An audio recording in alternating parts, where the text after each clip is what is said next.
Destination Freedom.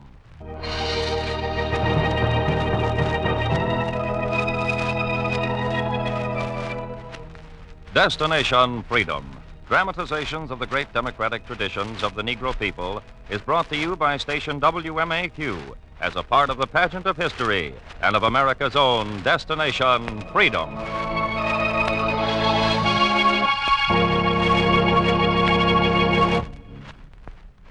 Of an American woman, the late H.G. Wells once said, "Turn the pages of this plucky woman's story of the broadening streak of violence and injustice through which she has lived her life in her own country, and I wonder what answer will America give to her." The woman was Mary Church Terrell, and in a chapter entitled The Long Road, Destination Freedom turns the pages of the Terrell story.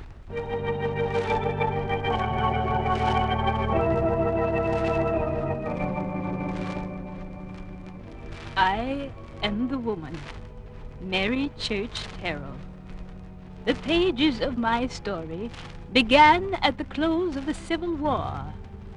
On the threshold of that new age I was born in Memphis, Tennessee, unheralded, unwanted. It's a girl.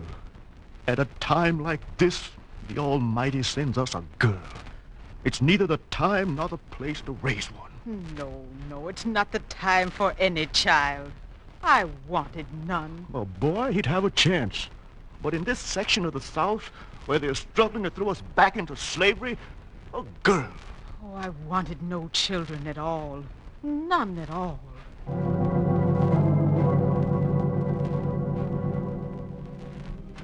So I was welcomed. And in the wreckage of the Reconstruction, I grew and quietly wondered at the split personality of the social system that spawned me, that preached one way of living for white folks and demanded a different way from black folks. And I asked my mother why I was unwelcome. Must you keep asking me that? I'd like to know. You'll get to see for yourself soon enough. You'll know. But how will I know? When you don't have to ask, you'll know. Now go on out to get your schooling. Your father and I have work to do.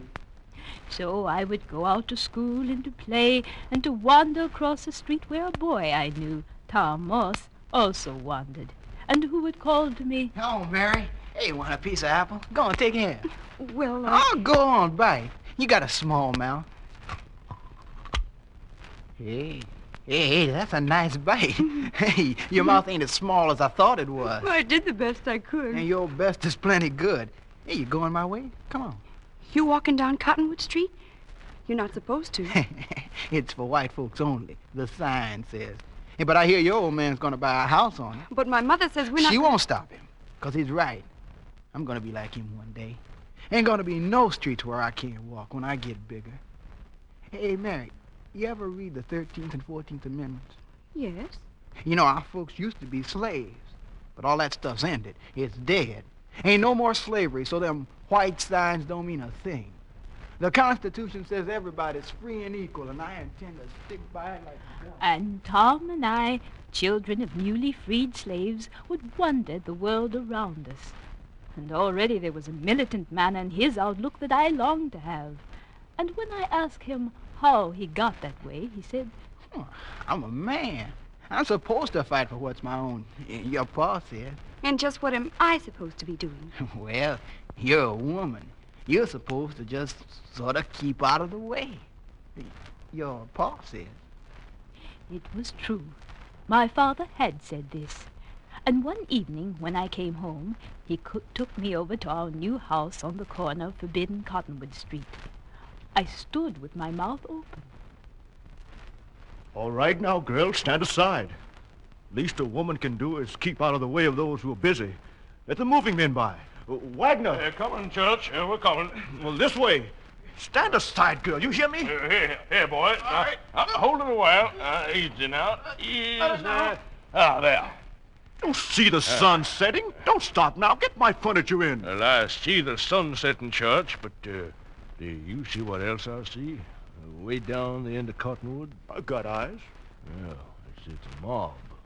Well, they've been collecting like buzzards since I heard you were moving on the street. I know that. Well, then you know that all they're waiting for is nightfall.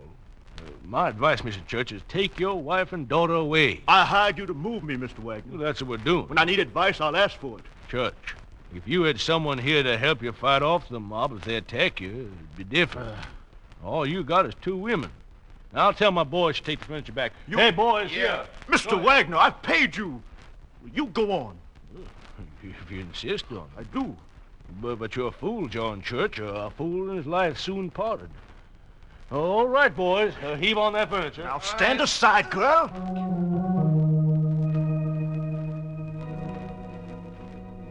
I stood aside as the movers piled furniture into our house on the forbidden street.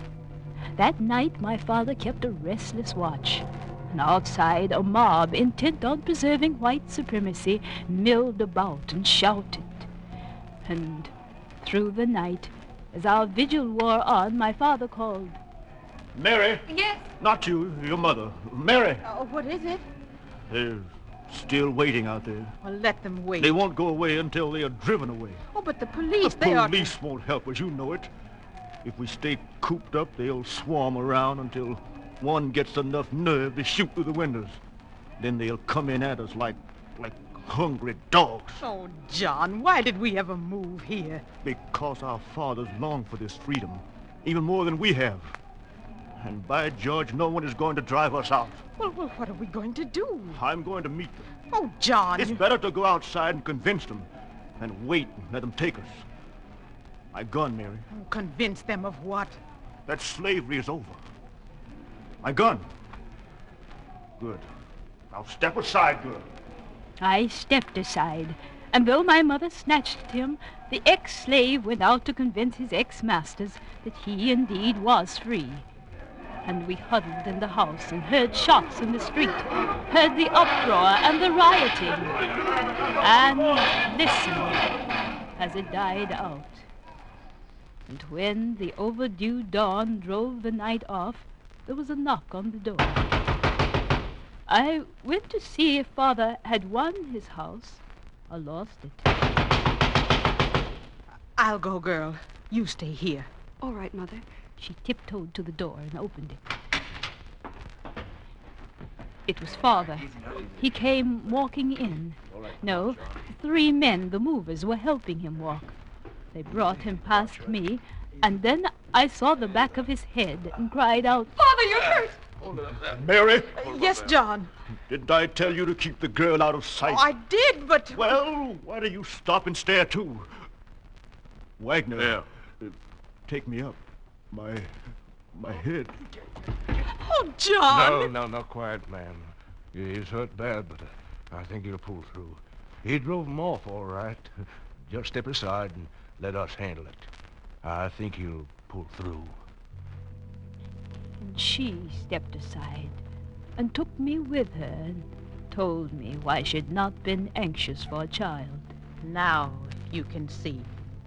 Oh, for a short while around here, while the Reconstruction was on, there was a growing freedom, and poor white men and Negroes were coming into their own.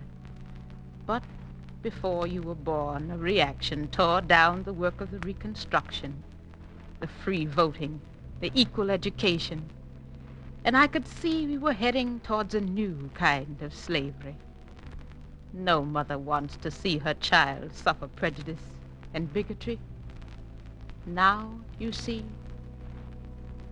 I did see. And I looked closer at the life around me and tried to adjust myself for the task ahead. And finally, when Father had recovered, he said, "You won't have to adjust. You're not to live in it. I've decided to send you somewhere else. Where? Somewhere where freedom and justice are more than ideas, where men are working at it. I've made arrangements for your education, though I don't know what you'll do with it. I wish you'd been a boy you could be useful. Well, however, girl that you are, do the best you can. Now we've got work to do. Stand aside, girl." I stood aside quietly and prepared to go north to school, and Tom came by to say goodbye. Well, the little mouse girl's leaving Memphis. Oh, Tom. I just came over to help you pack your suitcases. Brought you an apple, too. Want a bite? Well, that's nice of you, Tom. No, I'm not gonna let you bite this time. I think I'll cut it. My folks say you're not going north. You're staying right here. I'll be here when you come back. Wouldn't it be easier for you up north? Might be. It's rough here for anybody believing in the 13th and 14th Amendments. But I'm staying. But why? Oh, I don't know. Maybe because my people are here. Maybe because my folks helped build this country, make it worth living in. Anyway, I'm sticking south, even if I'm lynched for it. And besides, I've opened up a grocery store up on Market Street. They tell you about that? I hear on Market Street they're driving out the Negro merchants. Well, I'm a Negro merchant, and I'm still there. And I'll be there, Mary, when you come back with your education. I'll be there. I left Tom and all the people I'd grown up with and went north to Oberlin College and studied the history of my country, grew up, got married, and then came home to settle down. I came home to a welcome that was different from that which was greeted by my birth. Welcome home. Welcome home, Mary. Yes, we've got together a little surprise party for you, Mary. Welcome home. My eyes were wet and my heart was full. Oh, now, Mary, don't look so serious. It's welcome home. Why, you've been away from Memphis now 10 years. Yeah, not many Memphis girls come home from college with 2, 3 degrees. And Mary, look at these gifts. Everybody you ever knew sent you something. Look. Where's Tom Moss? Young Tom Moss? He's an up-and-coming market man now, you know. I'd like to see him. Well, it's time he got here.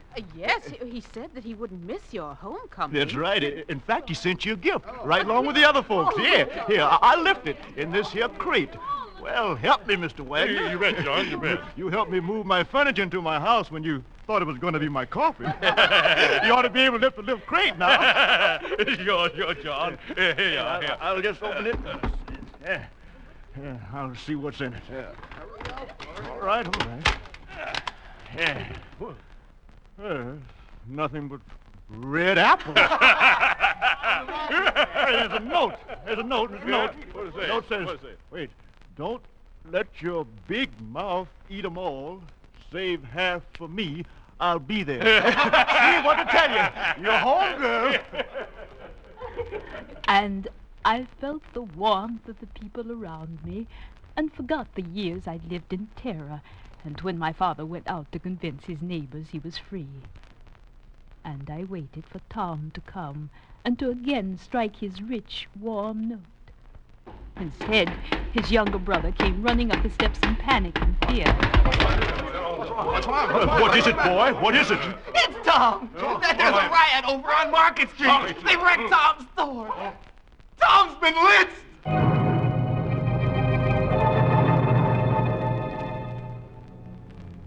The warmth I had thought I felt in the southern air turned thick and humid and unfriendly, and the party turned into a wake. I recall wandering around the streets of Memphis in a state of shock and knocking on the doors of the churches and telling the story to the ministers who prayed over me and hearing some say, I'm afraid that there's nothing the church can do about such a horrible thing, miss. Nothing we can do but pray. I am sorry. There's nothing we can do but pray. There's solace in prayer. The church for Negroes on the other part of town. However, you have my deepest sympathy. What do you expect my church to do? We can only pray. We can pray for their souls. I was bitter and confused.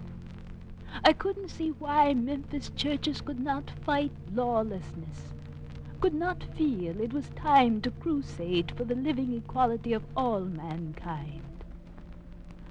I had read of lynchings before and had been deeply stirred, but When a woman has been closely associated with a victim from childhood, the anguish is indescribable. And I decided to make my home elsewhere. I've always said if I had a son instead of a girl, he would be of help in bringing about the kind of justice the world needs. But a woman... And why not a woman?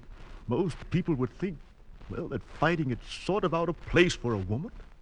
Then, Father, I think hereafter I'll devote my life to being out of place. To convincing most people that only when a woman stands with men and demands full rights for all is she really in her place. And I went across the sea to study and learned of the progress women had made in France and Italy. I went to register at a German institution. I was welcomed by Herr Hansen.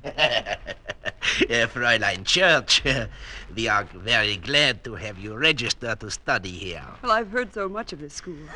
Well, you know, at first we were very worried about your race.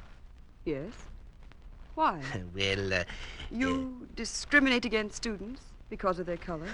Oh, no. The color is ridiculous. But to be frank, we thought you might be Jewish. If I were? Well, we would have to reject you, Fräulein. You see, we do not take Jewish women here. Of course, you being new here, you don't understand that. I do understand.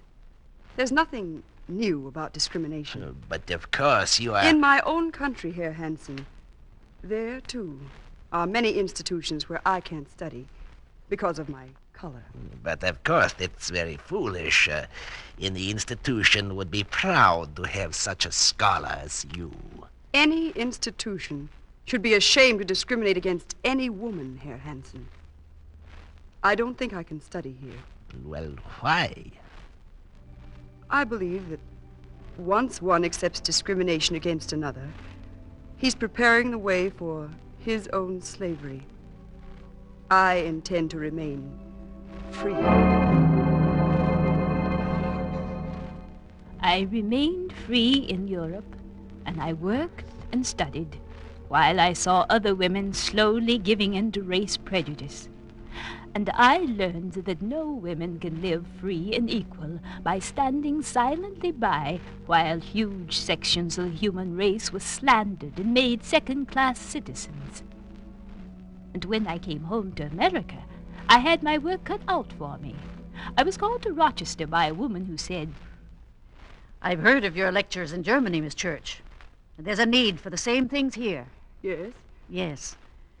Women in this country have gathered under the National American Woman Suffrage Association. We're working for an amendment to the Constitution that'll give women the right to vote. We need women like you to go across the country and speak, inspire other women to follow you.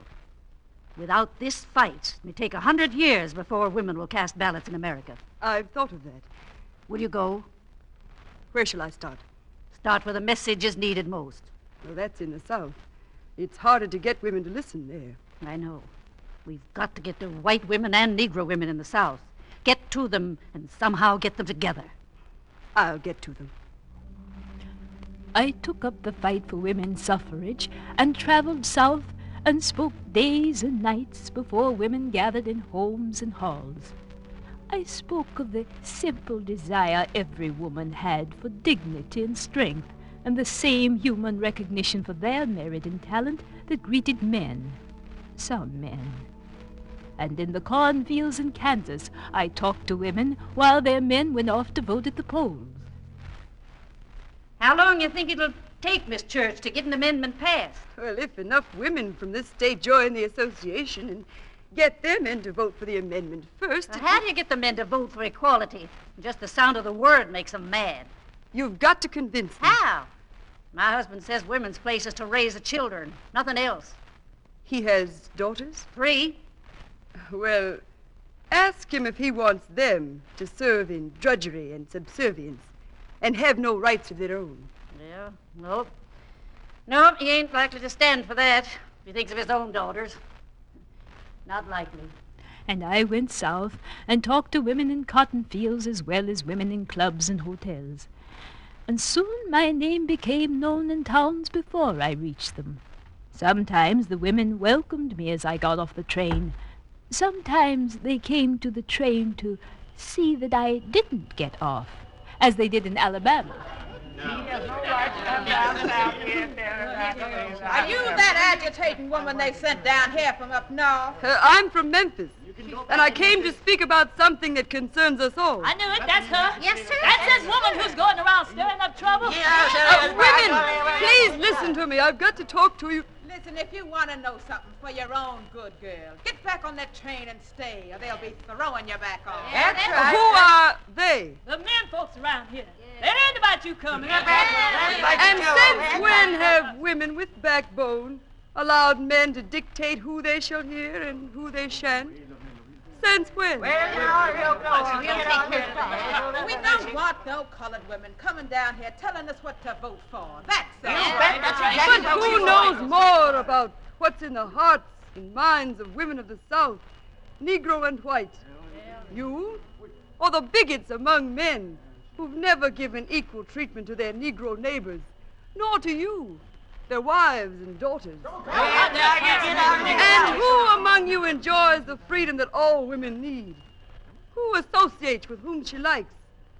Who can bring up her children to be true fighters for freedom and humanity without telling them to hold back, for their neighbors are Jews or Negroes? You get out of this talk. We know all that you're talking about. We expected you to talk that way. Agitator. Are you afraid to listen to an agitator? No. Now listen, my man's a member of the Ku Klux Klan, and he's got some power in this town. And you I can see why you're afraid. He must be a very frightened and brutal man. He treats me all right. He's just hard on the colored and the men folks. There's no man who practices brutality towards other men who will ever practice equality with women. We don't want no equality with Negroes. That's all there is to it. Right. My man says the Klan's the only thing that's protecting us white women from Negro men. He says that! Get out. Women! Since when have we needed cowards in bedsheets and masks and shotguns to safeguard our persons and our homes? The only protecting women need is protection by equality under the law, equality of opportunities, and the right to share the benefits of this land alongside men. Equality to choose their associates without fear of intimidation from bigots and the hissing of cowards. That's why I'm staying in the South and getting Negro and white women together to find their freedom together. In the right to vote and the right to work will freedom be found. For once a white woman bows down before white masculinism, she is ready for slavery. And I spoke that way whenever I traveled. And slowly they began to listen. And there were women's clubs formed of women in the South to promote their own welfare.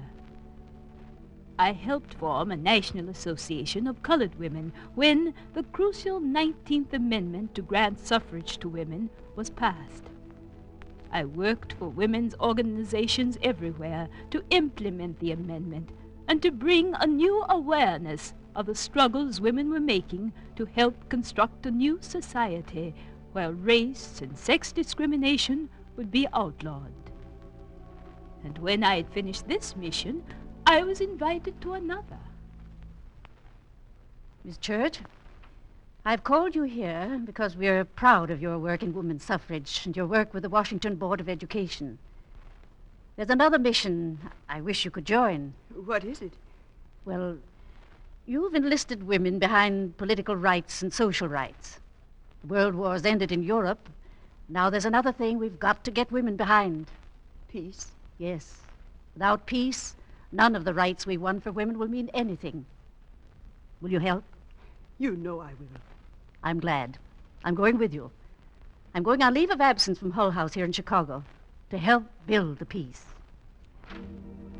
She was Jane Addams, and together with 30 other women we went to Switzerland, and there worked with women from every country in Europe to outline a program to put women, who give most and gain least by wars, squarely behind the crusade for peace.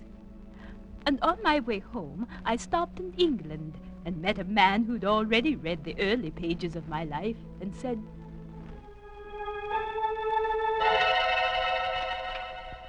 My dear Miss Church, whenever you write your autobiography, call on me if you need a godfather for it.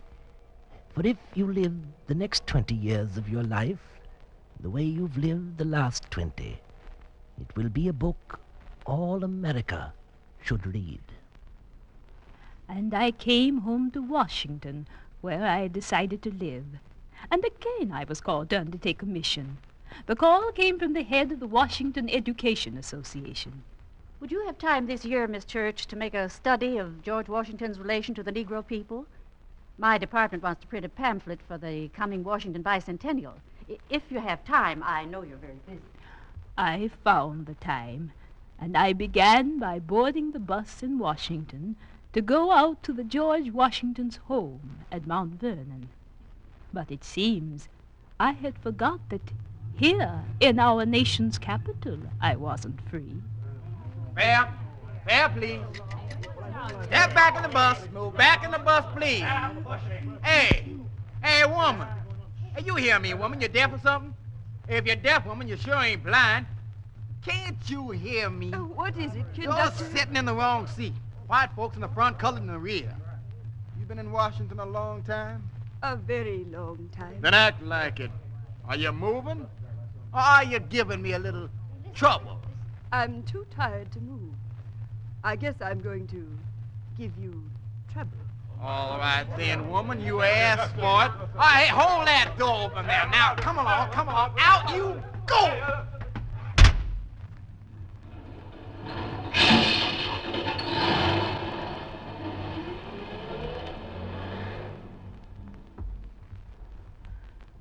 I pulled myself up off the Capitol streets and walked slowly toward the home of George Washington.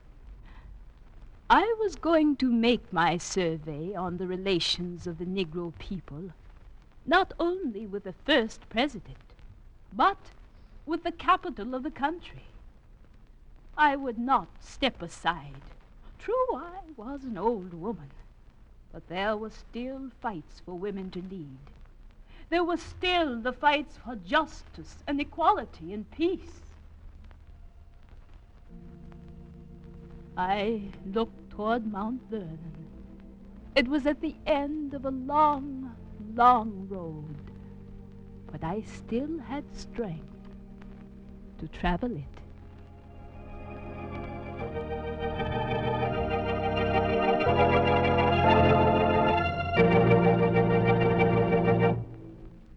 You have just heard Destination Freedom's dramatization of The Long Road, the story of the militant fighter for women's rights, Mary Church Terrell. Destination Freedom is written by Richard Durham and produced by Homer Heck. Dick Loughran directed.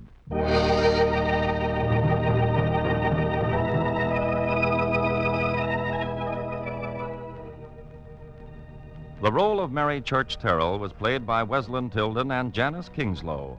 Others in the cast were Oscar Brown, Jr., Dorothy Tate, Alma Platts, Fred Pinkard, and Dean Olmquist.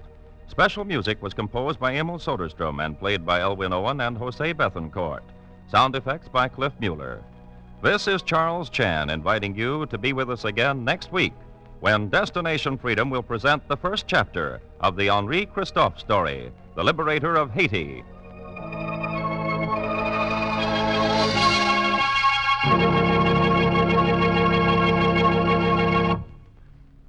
This is NBC, the national broadcasting company.